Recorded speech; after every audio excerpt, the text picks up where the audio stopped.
Hey,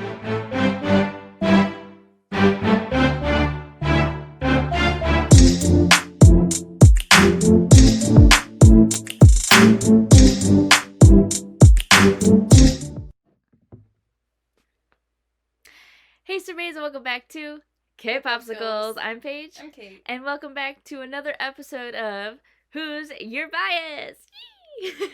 So, in our last episode, we covered our girls Blackpink, and now in this one, our third episode, we are covering our favorite boys. If you can't see behind the poster behind us, EXO, yay! So super excited. Let's hop on in. So, our biases of EXO. My bias and hers, we share a bias, is our boy Genually. So some fun stories about how well, it's how he became my bias, and then you can tell how he became yours. But originally, when I first got into EXO, and it was about 2014, because it was a year after I got into BTS, and that's when I got into EXO too, because I was like, it took me a while. My first original bias wasn't Chanyeol, it was Tao. Um, and that man was like my favorite person for like the longest time, and then all of a sudden, like, when members started leaving, I was like, okay, gotta find a new one. Right, and then he left, and I was like, oh crap. And at the time, when Tao was my bias, like, I had noticed Chanyeol, but he wasn't really like getting me as much. But the other member who really stood out to me a lot besides Tao was Kai. Because, you know, Kai's Kai. He's Kai for a reason. And so, for like a short period of time between when Tao left, Kai became my bias. And I was like, okay. And then I don't remember exactly when it happened. But one day I'm listening to their music and Channel just attacked out of nowhere. And I'm like, so then I rewatched their old videos and like re-listened to their old songs, and I'm like, hi. And then I got more into like their funny stuff, and I'm like, yep, Chanyeol's the bias. He just snatched me like that. And then the more I found out about him, the more I'm like, yep, you're the bias. And I'm like, he plays all these freaking instruments. He's like a rock guy, like all this stuff. And I'm like, yep, it's official. You're the bias now. And it's been that way for years now, and it hasn't changed since. Like I said, Kai for a very brief, short period was the bias, but it's since then it's always been Chanyeol. Like I said, I don't know when exactly he became yours, but Okay, so just like you, Chanyeol was not my original bias either. My original bias was Lay. But then he was just like super inactive, so he eventually lost that bias spot. He's still up there for you though. Like, he's still up, like. Probably not. Oh, okay. He's kind of like at the bottom of the totem pole now. Oh, okay. He moved down the list. He moved down the list just because he was so inactive. So like, when did he kind of like snatch you? I should say. When Chanyeol did. Yeah. Probably during Power era. Oh, Power era. Ooh, blue hair Chanyeol. Yeah, he snatched everybody in that era.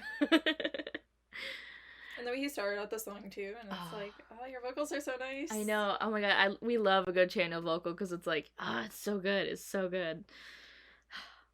And that's our bias. We share him. Like I said, we have a handful of biases that we actually share. So, which is really interesting. Next, we'll be talking about our bias wreckers. Obviously, with the groups that have huge numbers of members, you know, like they have lots of members, all the members will wreck you at certain times. But there's one man who has continued to wreck me through the years, and has become an alt wrecker, and is just a problem all the time, and that is Mr. Byun Baekhyun. You guys have been on the channel long enough. We have checked out enough of our Baekhyun reactions. You should know how much this man hurts me, and I love his personality. Like I said, him and Chanyeol are the crazy. That's why they're best friends. Like, that's literally why they're best friends. They're both ridiculously like chaotic and crazy, and I love them so much. And yeah, Baekhyun is, like I said, at the time when Tao was the bias and like Kai was up there, like Baekhyun's vocals always got me, because I was like, who is this man with this beautiful voice over here? And I'm like, obviously all the members wrecked me, but it just was like this steadily growing thing. And the more I watched and listened to EXO, the more and more I was like focused on Baekhyun too. I was like, And then, of course, like I said, I started watching the fun content and, the behind the scenes, not the music stuff. And I was like, you're ridiculous, Becky. And he's so mischievous. He's such a little, like, he's like, you just want to kick him sometimes. You're like, just, he's a little shit. Like, he's a little shit. And I love him for it. And I'm like, yeah, that's my wrecker. That's my alt wrecker from EXO. and then I'm repeatedly wrecked by all of the members at certain times. But it's bound to happen. Yep. So who is your wrecker? My main wrecker, I thought long and hard about this. Not really. It's Chen. It's Chen. Yeah. That doesn't surprise any of us. No. If we know you at all, it's like, this is not a surprise. It's obviously gonna be Chen. Yeah. Main vocal, of course. Vocal king. Vocal king. I mean, and that's one, that's a thing to say, is he's vocal king in a group who are labeled as the vocal king. So literally it's like full of vocal kings. Literally full of vocal kings. So it's like, if you've seen how Chen is and his vocal styling and stuff like that and his type of music, obviously, plus him in EXO, it's like, it just makes sense that he would be that person for you. Like, it's honestly surprising he's not your bias with how much, like... Me too, but, like, he hasn't taken Chanyeol's spot somehow. Yeah, Chen has still got, he's like, no, I'm holding on with 2 fingers, just holding on that spot. So, like, was there, like, a moment that he became it? Or was it just kind of like I like you, you're here now? Pretty much just I like you. I think he was, like, always there, just creeping in the background. Just, like, face, like, hi. Literally, as we have him behind us, just watching over you, like, I like how he's literally staring at you. No, he's staring at Suho. He's giving the side eye to Suho. He's that bitch. But, okay. I mean, it makes sense, though, because, like I said, his vocals have always, from day one, so... Alright, now moving into our favorite title tracks. So this one was actually a struggle for me, because I'm like, I love all their music. Like I said, I think there's only, like, a handful, and it's a very small handful of songs that I'm not a huge fan of from them, but 99% of their songs I love. I was on, like, even right before this video, I said I might change the title, and I was like, no, I won't. You're like, never mind, it's my favorite. Because I'm like, it's the one I listen to the most, and it's the one that, like, no matter what happens, it always gets me hype. But I'm like, I realized, too, though, that I'm not a huge fan of their title tracks. I'm more of a fan of their B-sides. So I think that's why it was a struggle for me to pick a favorite title. But, so yeah, the one that I picked is one that pretty much anyone who's ever heard of EXO knows. It is Monster. It's iconic. It's iconic. It is one of the songs, and I had several reasons for picking it. Like, obviously, it's not one of their first title tracks. It came out in, was it 2016 or 17? I think it was 2017, because that was the last title track I think that Lay participated in. So I think it was 2016, 2017. It was around there. But yeah, so it's like it's a little bit older, but it's not too old, and it's not one of their original, title tracks. It's like kind of in the middle somewhere. But for some reason, this one remains the iconic song. Like, if you're trying to show people to get them into EXO, 99% of the time you're gonna start with Monster. Like, that's the one that everybody kind of just... Or Growl, yeah. Those are, like, the two that everybody kind of just gravitates towards and goes to. But Monster is such a dark and hype song that, obviously, if you know my aesthetic, that's the kind of thing I love. That, and it has the whole, like, mafia concept. It's got, like, intrigue. It's got action. Like, there's just so much about it. And then, of course, our boy Chanyeol's iconic freaking rap with Sehun. The back and forth, a super hype rap. And the vocals are everything. So, like, everything about this song, visually and story-wise and vocally and everything, it really captures your attention. And it, like you said, it's an iconic song. And I think that's why it's been the favorite. And it has stayed the favorite. Like I said, I've been debating the more I listen to EXO songs. I'm like, I've been trying to debate. I'm like, is it really my favorite? It's my favorite. What is your favorite title track? This one was really difficult for me too. I'm not even being sarcastic when I say that. Yeah, like... But I eventually chose Love Me Right. Oh, That's a good one. Because it just like makes me really weirdly happy when I listen to it. Like I hear "Come On" and I get that rush of happiness, you know. It's like it's just a feeling. You're like this is nice. This is a good song. So "Love Me Right" is one of those songs that's like, wasn't this one? It was dual promoted alongside, like it was like a repackaged one, right? Yes. Yeah, I was gonna say I thought so, cause it was Monster and was it "Love Me Right" too? Was that off the Monster album, the repackaged? Hold on, I'll look it up. No, not "Love Me Right."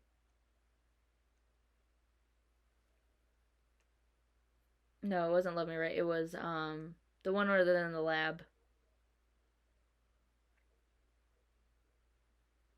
and they're all in white.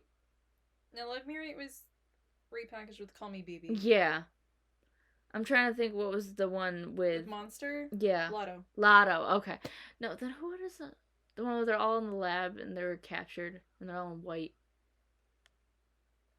It's gonna bug me that I can't remember the name of the song. And I like that song too. And Lay was in it, so I know it was before. Shit. Anyway. It'll come to me eventually and I'll be like, oh, that's the song. But yeah, no, because they do that. They do like the dual kind of like repackaged album with the original. So it's like, yeah, I forgot that was like a title. Honestly, because I forgot about the repackage. But yeah, no, that one is very happy. It's like it makes you want to just go like bob your head. Yeah, it's like he. Moving on to our favorite B-sides. Like I said, this is another hard one just because they have so many great B-sides. And I was like, I actually went back to one of their earlier albums for this because this is a song, no matter what I'm doing, I have it on almost every playlist I listen to. I listen to it all. I literally was listening to it earlier today when I was on my way to pick you up. And this is their song "Black Pearl." Black Pearl is so good. It's such a good song. Like I said, most people would be like, really? Like, that far back? Like, yes. Like, this has been one of my favorite B-sides of theirs from, like, the beginning. That and Let Out the Beast. Those are two. Let Out the Beast is also really good. Like, those are the two that I listen to, like, the most out of the B-sides. So, like, I was debating, honestly, between Let Out the Beast and Black Pearl. Like, I almost put a dual one because I couldn't choose, and I was like, no, Black Pearl, I listen to more. Like... Black Pearl wins. Yeah, I was like, it's like literally like this and this with like Black Pearl and Let Out the Beast. It's like this thin, like this much. But yeah, no, Black Pearl is such an interesting song. It's very like atmospheric in a way. It's very like building up and it's like kind of eerie. Yeah. And also when I think about Black Pearl, I think of Pirates of the Caribbean. So it's just like it makes it so much better. And even like when I think about like in terms of Pirates of the Caribbean and stuff like that, it even gives it kind of like that piratey feel. It feels like they're going on an adventure with it, and I'm like, it's just so good. It's such a good song. So yeah, that's why Black Pearl's my favorite. What's your favorite B-side? Mine is Artificial Love. Oh, that's so good. It's a good song. It has like the EDM like trancey vibes that I love. It does, yeah. I always forget that that's like I always forget about it until it like comes on my playlist and I'm like, this is amazing. Like, I remember it just because most people remember it for a different reason other than the actual song. They remember it for the performance of Artificial Love because the guys are dancing with canes and they're like hip thrusting and it's like it's very sexy. See, I remember it for the song. It's like, yeah, that's like, you're one of the few that remembers it for the song. No, but the song itself is really freaking good.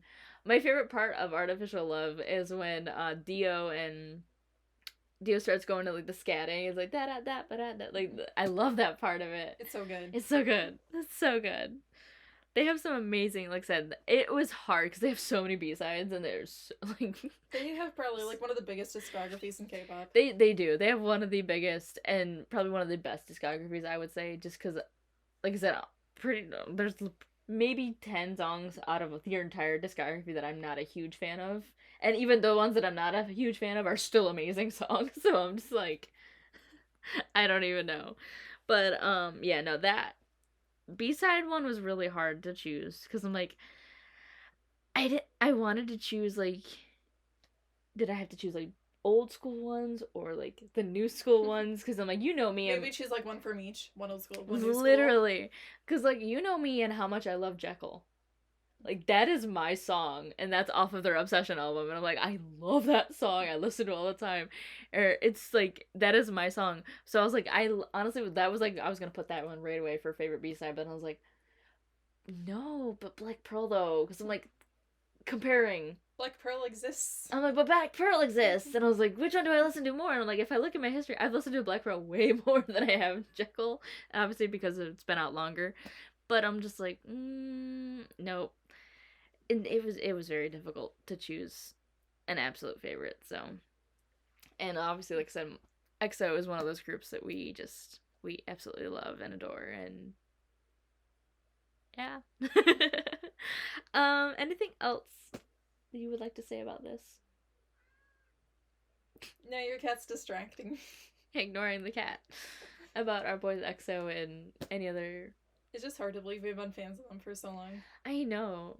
Like, anytime I think of the groups that we've been following since, like, the beginning when we first got into K-pop, it's, like... been, like, almost 10 years for me. Yeah. Like, it's crazy. Like I said, in 2023, it will be 10 years for me. Like, it's, like, basically a decade of being a fan. It's, like, it's crazy. And... like I said, to follow these guys as like fans and stuff like that, and really get to like learn their personalities and really fall in love with their music, it's like it's amazing, and I'm just so proud of everything they've done. And to think like they're only a couple of years older than us, like for most of them. Like, what are we accomplishing with our lives? Right, that's how I feel all the time. It's like when you look at the ones who are like the same age as us and they're doing it, you're like, what are we doing with our lives? And then you look at the other members, like the new groups who are younger than us, and you're like, what are we doing with our lives? The younger ones are beating us too. What the hell? It's like, damn. Anything else? No, I'm good. Alright, guys, well, we hope you enjoyed this episode of Who's Your Bias and us talking about our love and, stories of EXO and how we got to be fans and how we got to, pick our favorites. And we'll see you guys. We hope you enjoyed it. Like I said, we're hopefully you enjoyed the layout too of the video. I don't know if you've seen how I edited it. I haven't watched it yet. She's seen the thumbnail at least, because I was like, how do you like the thumbnail? So we hope you guys like our layout for it, basically. And we hope you guys are enjoying this. And stay tuned for the next episode. So we'll see you guys next time. Bye.